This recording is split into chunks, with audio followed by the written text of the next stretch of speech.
د ISI پخواني مشر لخوا د اشرف غني د وژلو پلان ښکاره کول او طالبانو ته د حکمتیار لخوا د طرحې وړاندې کول. جزئیات هم دلته وګورئ او چینل سبسکرایب کړئ. د ISI پخوانی مشر اسد درانی وایي زه ډاډه وم چې اشرف غني به یا تښتي او یا به په دار ځړول کیږي. هغه وایي د غني د حکومت څو کاله دوام هسې معجزه وه او په وینا یې له جمهوریت اوسنی حاکم نظام ډېر غوره دی.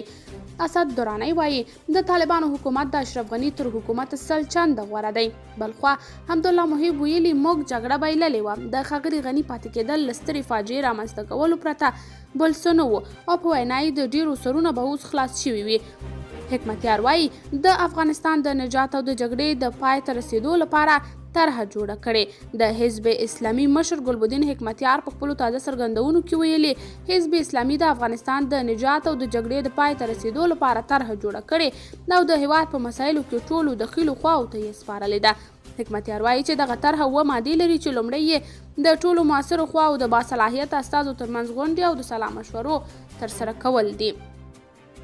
نوموړي وویل هېواد کې د داسې یوې شورا جوړېدل اړین دي چې ملي اجماع تمثیل او اساسي قانون رامنځته کړي.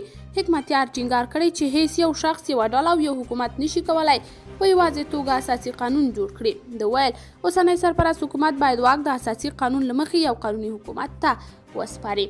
قدرمنو کتونکو تاسو د دې موضوع په هکله څه نظر لرئ؟ نظریات را سره په کمنټ کې شریک، ویډیو لایک او چینل سبسکرایب کړئ.